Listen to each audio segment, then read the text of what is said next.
Every debt in this story comes due in a single room.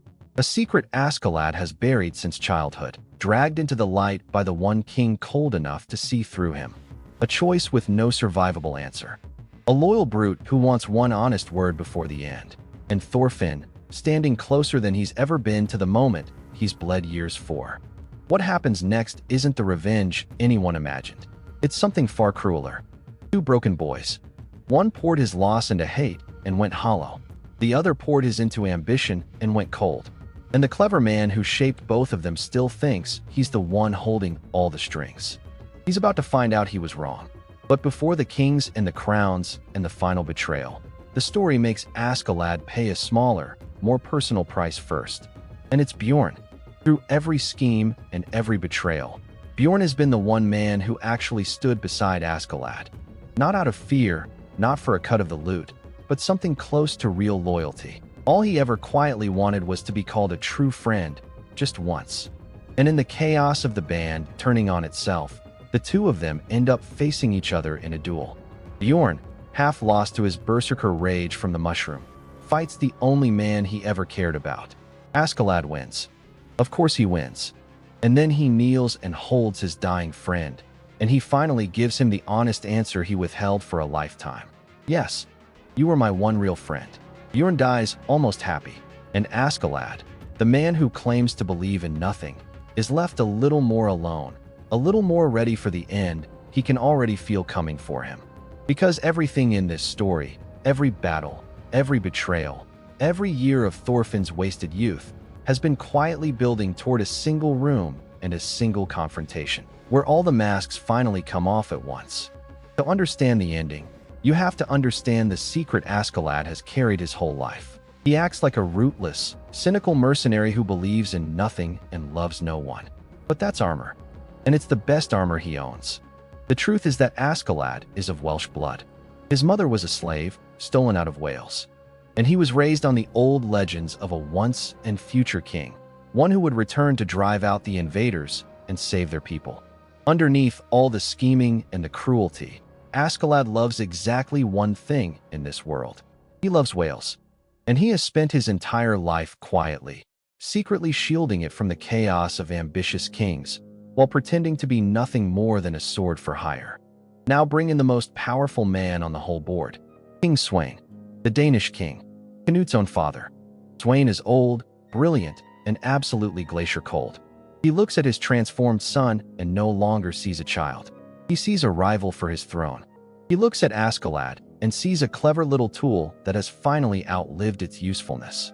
And he makes the decision that lights the fuse under everything. He announces that he intends to march his armies into Wales and burn it to the ground. And he expects Askeladd, of all people, to help him do it. And this is a masterstroke from a king who's been playing this game since before Askeladd was born. Sweyn knows exactly what Askeladd is. He's figured out where the man's heart secretly lives. And he's built a trap with no way out. Help destroy Wales, and Askeladd betrays the one place he's spent his whole life secretly protecting.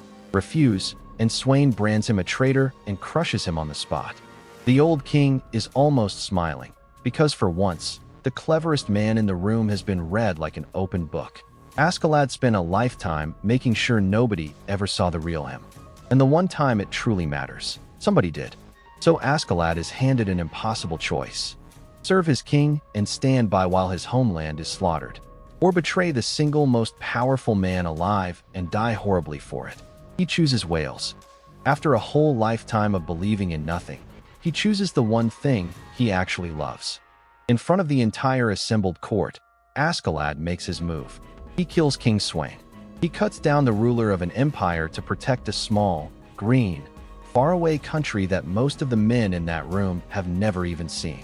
It is, without question, the most honest act of his entire life. And he knows, the very instant he does it, that it's the last thing he will ever do. For one long heartbeat, the entire room simply stops breathing. Nobody can process what they just watched. The most powerful man in the north, dead on the floor, cut down by a mercenary nobody. And in that frozen silence, you finally see who Askeladd was underneath all the lies. Not a man who believed in nothing. A man who believed in one single thing so fiercely that he hid it for his whole life. until the only protection he had left was to throw his own body onto the fire. But Askeladd's mind never stops working, not even at the very end. Because killing a king leaves a vacuum, and a vacuum like that fills up with rivers of blood unless someone strong steps into it immediately. So in his final act, he gives one last gift to the cold prince he personally forged.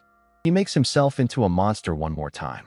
He plays the part of a mad, raving traitor attacking the crown, so that Canute can cut him down in front of every powerful witness in the room and be crowned a hero for it. A king made legitimate by killing the king's killer. Askeladd engineers his own death on purpose to put Canute on the throne and to spare his beloved homeland from the fire. And Canute understands every single layer of it. That's the most painful part of the whole scene.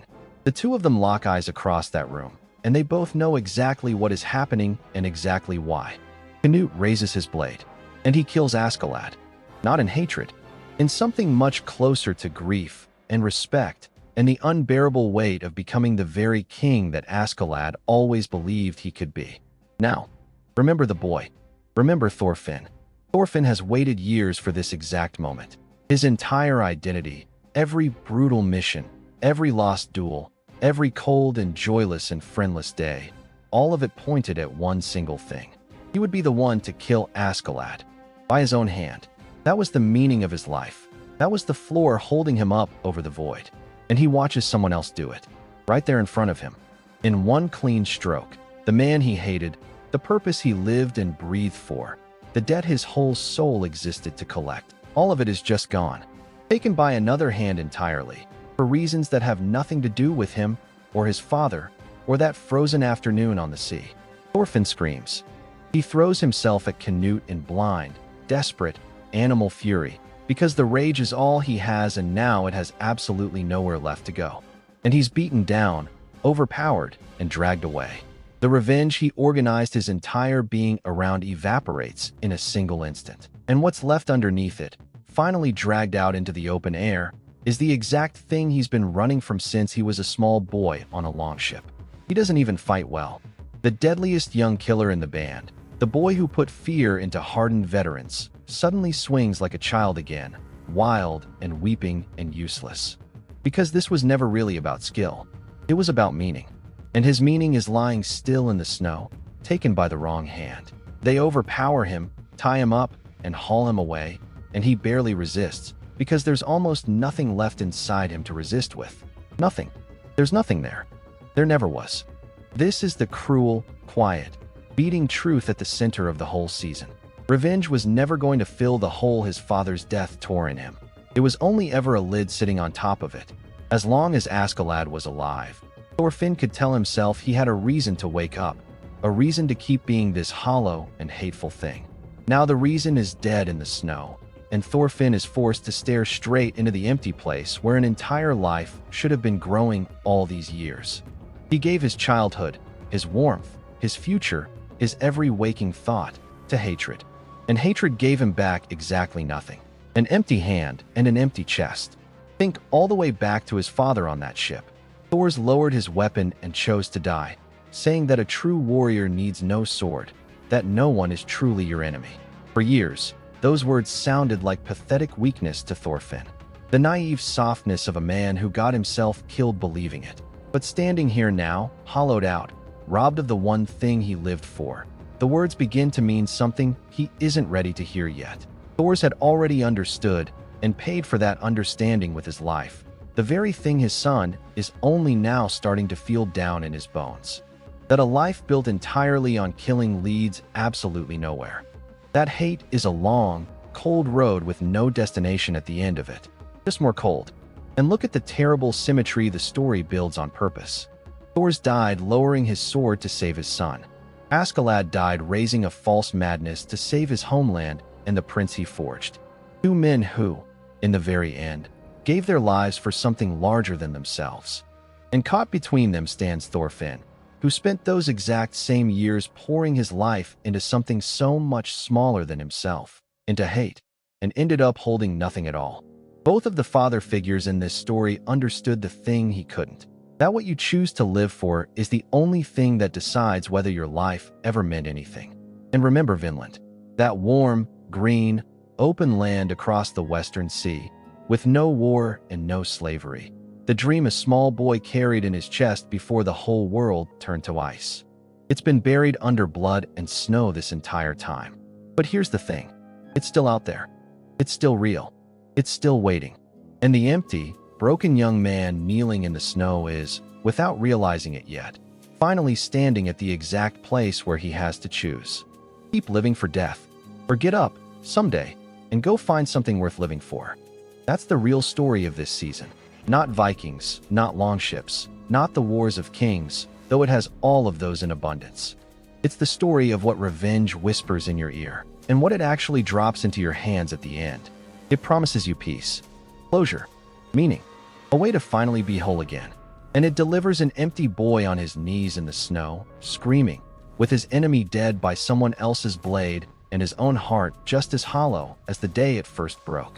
It's finally, quietly, about to begin. If you felt something, let it show. Comment, like, and share this with someone who needs to see it. Subscribe so you never miss the next story. This was told by Anime. I'll see you at the next one.